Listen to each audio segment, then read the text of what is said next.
क्या बिना नहाए हम मंदिर में झाड़ू लगा सकते हैं क्या? आप सभी के बहुत सारे प्रश्न आए हैं, चाहे आपके घर का मंदिर हो या फिर आप किसी शिवालय या फिर किसी देवी या किसी भी मंदिर में झाड़ू लगाना चाहते हो, क्योंकि झाड़ू लगाने का एक विशेष उपाय होता है।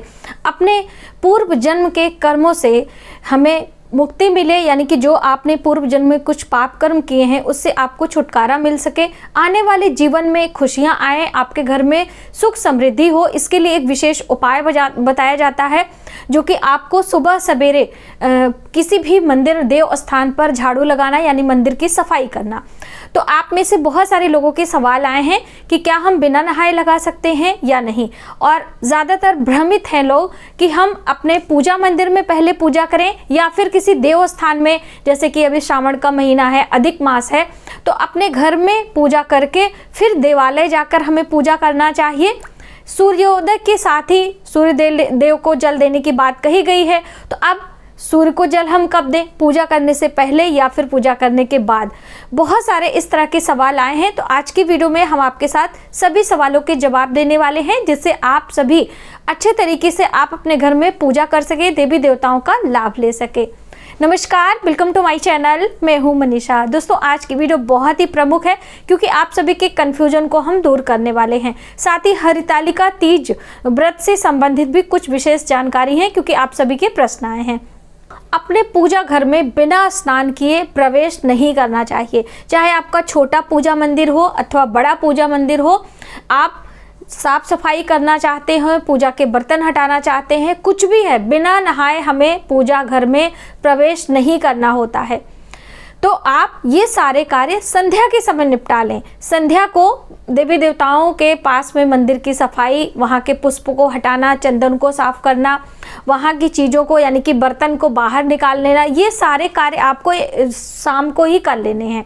और सुबह जब आप स्नान कर लेते हैं तब आप पूजा मंदिर की विधिवत सफाई कर सकते हैं, ऐसा कोई प्रॉब्लम नहीं है, क्योंकि पूजा मंदिर की सभी चीज़ें शुद्ध और पवित्र होती हैं। सिर्फ वहाँ पर जो देवी देवताओं के पास चढ़े हुए फूल हैं या बर्तन हैं, हम उन्हें साफ करते हैं।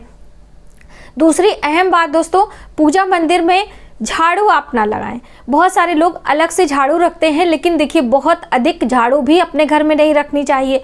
तो आप कपड़े से पूजा मंदिर की सफाई करें। हमारी दादी हमेशा कहती थी कि हमें स्टोर रूम में, यानी कि जहाँ भंडार गृह होता है वहाँ पर या फिर पूजा मंदिर में झाड़ू से झाड़कर साफ नहीं करना होता है। वहाँ पर एक मोटा कपड़ा आप रखें, उसी से ऐसे धीरे धीरे सूखे कपड़े से आपको वहाँ की सफाई कर लेनी है, और उसके बाद आप वहाँ पर पोछा लगा सकते हैं, धुलाई कर सकते हैं, जो भी आपका दिल करे आप करें। लेकिन एक अहम जानकारी, बिना झाड़ू लगाए यानी कि बिना ऐसे सूखे कपड़े से साफ किए भी पोछा नहीं लगाया जाता है। ये दरिद्रता की निशानी होती है, यानी कि बिना साफ करे, धूल साफ करे आप चाहें कि हम पोछा लगा दें, तो ये कार्य भी आपको नहीं करना होता है। अब आप मंदिर में उपाय के लिए जाना चाहते हैं, क्योंकि वो सुबह सवेरे होता है, दिन में फिर जब पूजा मंगला आरती होने लगती है तो हम साफ सफाई नहीं कर सकते हैं। तो ऐसे में आपको अपने घर से सुबह सवेरे फट से स्नान कर लें, एक लोटा अपने ऊपर जल डाल लें और शुद्ध साफ वस्त्र पहनकर मंदिर की सफाई करें। वहाँ पर आप चाहे झाड़ू से सफाई करें, चाहे फूल पत्तियों को हटा रहे हैं, चाहे मंदिर की धुलाई कर रहे हैं, सीढ़ियों की सफाई, कुछ भी आप कर रहे हैं, आपको बिना नहाए मंदिर में प्रवेश नहीं करना चाहिए। ये पाप की श्रेणी में आता है, हमारे पुण्यों का क्षय होता है। तो ये बात हमेशा आपको ध्यान में रखनी है, और हमें अपनी जनरेशन को, यानी जो हमारे बच्चे होते हैं, उन्हें भी हमें ये छोटी छोटी बातें बतानी चाहिए। दोस्तों, आइए जानते हैं जो दूसरा प्रश्न है आप सभी का, कि पहले हम अपने घर में पूजा करें या फिर मंदिर में करें। तो देखिए, बहुत सारे नियम आप अपने देश काल या फिर समय के अनुसार थोड़ा बहुत फेरबदल कर सकते हैं। ऐसे लकीर का फकीर आप ना बने। कहने का अर्थ है कि मान लीजिए अब मंदिर का पट बंद होने वाला है, आप कहीं भी देवालय जा रहे हैं तो वहाँ पे थोड़ा समय लगता है, तो आप पहले मंदिर में पूजा कर आए, फिर आराम से बैठ के अपने घर में देवी देवताओं की पूजा करें। आपके घर का कोई भी एक सदस्य आपके पूजा मंदिर का पट खोलकर वहां पर देवी देवताओं को स्नान करा दे, वहां पे धूप दीप जलाकर उन्हें भोग प्रसाद कोई भी एक व्यक्ति कर सकता है। ऐसा नहीं कि परिवार का हर सदस्य आएगा और हर सदस्य देवी देवताओं को स्नान कराएगा, हर सदस्य वहां की साफ सफाई करेगा। एक व्यक्ति कोई कर लेता है, सभी लोग जाके धूप दीप दिखा के प्रणाम कर लेते हैं और अपने पूजा पाठ को करके अपने कार्य पर जाते हैं। तो इस तरह से कोई भी एक व्यक्ति आपके घर का कर लिया है तो आप स्वयं जाके मंदिर पूजा कर सकते हैं, इसमें कोई दिक्कत नहीं है।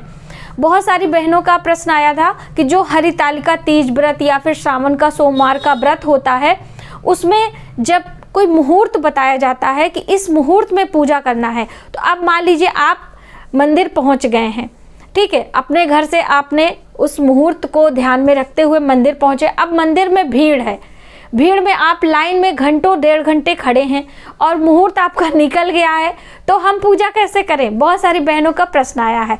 तो देखिए बहन, आप अपने घर से जब निकल गए हैं शुभ मुहूर्त में ना, तो सब शुभ ही शुभ है। देवी देवताओं को सभी चीज़ें आप आराम से पूजा करें, चढ़ाएं, वहाँ पर मंत्रों का जप करें, पाठ करें, जो भी आप करना चाहती हैं। सिर्फ आप अपने घर से शुभ मुहूर्त में कदम बाहर निकाल दें, आपका मुहूर्त समाप्त हो जाता है। अब वहाँ पर कितना समय लगेगा ये किसी को नहीं पता है। तो इसीलिए मैं कहती हूँ कि देश काल के अनुसार, यानी कि आप जिस स्थान पर रह रहे हैं, आपकी स्थितियाँ परिस्थितियाँ क्या हैं, उसमें आप फेरबदल कर सकते हैं। इस तरह से छोटी छोटी बात को आप ध्यान देंगे तो आप हमेशा परेशान रहेंगे, ठीक है। तो ये आप ध्यान रख लें। हर बार हम कई बार इसको लाइव में भी आपको बता चुके हैं कि सूर्योदय के साथ ही हमें सूर्य भगवान को जल देना चाहिए, यानी कि उगते हुए सूर्य को जल। ये एक साइंस है, ये एक हमारे लिए बहुत ही फलदायी माना जाता है, हमारे स्वास्थ्य के हित में होता है। तो देखिए, जब सूर्य उग रहा है, सूर्य उगने का समय आपके पेपर में होता है, गूगल पे होता है, आप उससे चेक कर लें। यदि समय नहीं हुआ है और आप उठ गए स्नान ध्यान करके ब्रह्म मुहूर्त में पूजा करना चाहते हैं, तो बिल्कुल आप अपने पूजा मंदिर में पूजा करें। सिर्फ आप मन में मानसिक रूप से प्रणाम कर लें और जल भर के रख लें। आराम से आप पूजा करें, मंत्रों का जप करें, जो भी आपको करना है। जब आपकी पूजा संपन्न हो जाती है, उसके बाद आप ऐसे स्थान पे जाएं जहां से आपको सूर्य दिख रहा है और वहां से भगवान सूर्य को अर्घ्य दें, उनके मंत्रों का जप कर लें। इतनी ही पूजा हर दिन भगवान सूर्य को करनी चाहिए। यदि कोई विशेष आप जो है अनुष्ठान कर रहे हैं, संकल्प लिए हैं, जैसे कि आदित्य हृदय स्तोत्र का पाठ करना है, राम रक्षा स्तोत्र का पाठ करना है या गजेंद्र मोक्ष का पाठ करना है, ये सभी पाठ हम सूर्य यानी कि उगते हुए सूर्य के सामने करते हैं, तो उसका प्रतिफल हमें अधिक मिलता है। तो एक अलग बात है कि आप एक आसन लगाकर आराम से देवता के सामने बैठ के वो पाठ कर सकते हैं, दीप वगैरह आप जला सकते हैं। वरना आप हर दिन सूर्य देवता को दीप दिखाने की ज़रूरत नहीं है। आपने वो कहावत सुनी होगी कि हमारे में इतना दम कहाँ है कि हम सूर्य को दिया दिखा सके।